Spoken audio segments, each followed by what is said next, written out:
Hi, I'm Nicole Flint. I'm a research fellow at CQ University and I'm also the research leader for aquatic ecology and ecotoxicology. I'm going to talk today a bit about the research that I do. I study ecological indicators, and because I'm an aquatic ecologist, most of the ecological indicators that I study are aquatic indicators, so in rivers, creeks like this one, Moores Creek, where we are today, rivers across regional Queensland and their estuaries, and also coastal marine environments. So some of the things, an ecological indicator for a start is something that we measure that gives us some idea of the condition of an ecosystem. So to get an idea of how healthy this creek is, for example, we'd need to measure a range of different parameters. So the first thing we'd probably measure is water quality.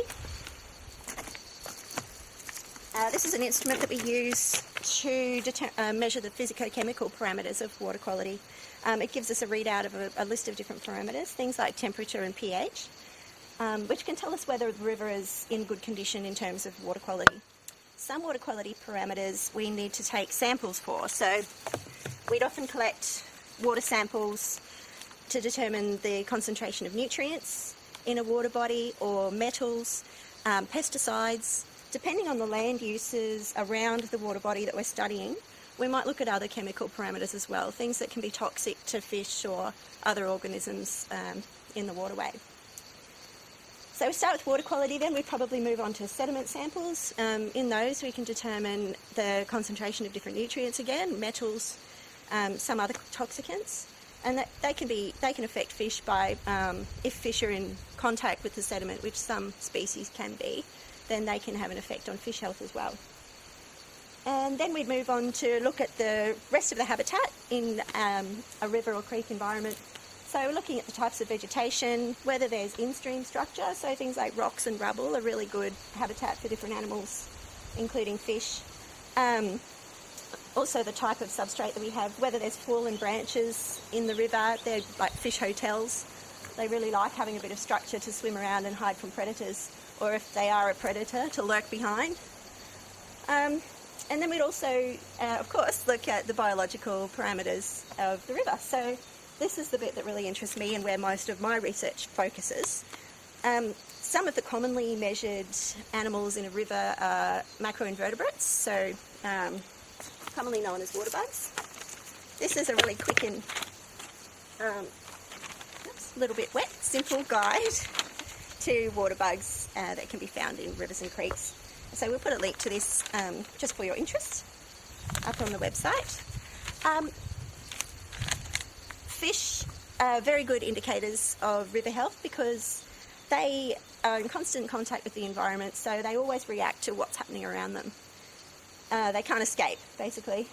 So I've done some research recently in the Fitzroy Basin, where we've been to lots of rivers in Western Queensland. One of my PhD students has just completed a study where he developed a fish health index for the Fitzroy Basin. And through that project we've been able to determine which species are more tolerant of some types of water pollution, like high salinity in a freshwater environment or high turbidity, and which species are particularly sensitive, and we only find those in more pristine river systems. When we're studying fish, there's lots of things we can look at. The simplest way to survey a fish assemblage is just to collect a sample. So depending on the type of water body, we might use gill nets or seine nets, which take a circular section of the river, and we get some small-bodied fish in those. We can use traps or bike nets, which would need running water to operate. It can include some links as well of the types of methods that we can use in rivers and estuaries to sample fish communities, because there's quite a lot of different things. We also do electrofishing, so I'll also include a bit of information on that. So then once we've caught some fish, we identify them to species level in the field. A lot of the time we try to do non-fatal sampling, so we want to be able to release the fish back into the environment, so we'll measure things like their weight and length. So little fish we use vernier calipers, and for big fish we might use a fish board like this one.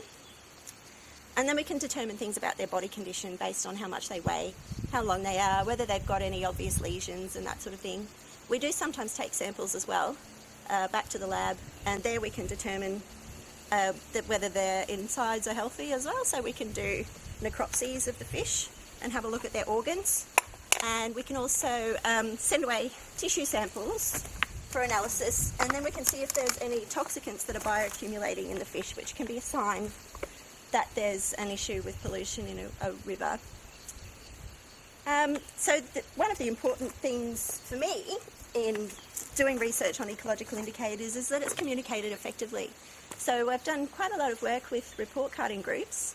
I'm the science leader for the Fitzroy Partnership for River Health, which produces this Fitzroy Basin report card. It reports on a range of different indicators for ecosystem health and rolls these up into a grade, which is like a school report card, measuring the condition of an ecosystem from A to E. It also is quite unique in that this report card has information on agricultural use for water quality, so whether water is suitable for stock use or for crop use, and drinking water use.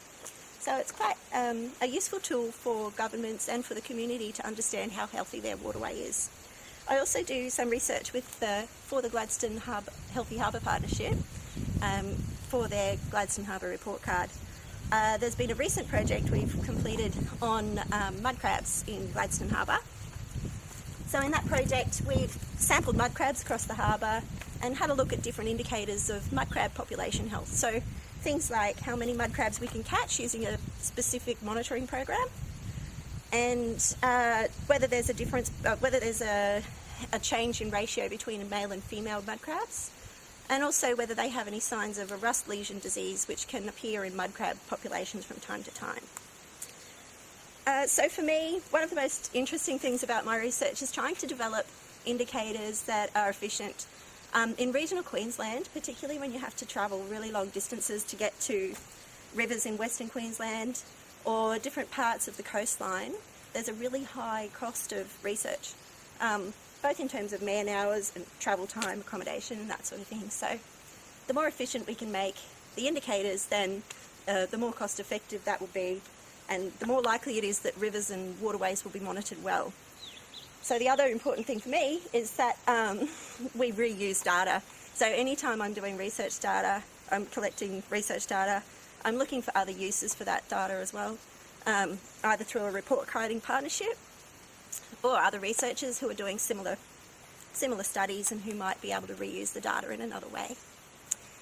Okay, well that's about it on ecological indicators, and I'll provide a few links on papers and things you might be interested in looking at. Thanks.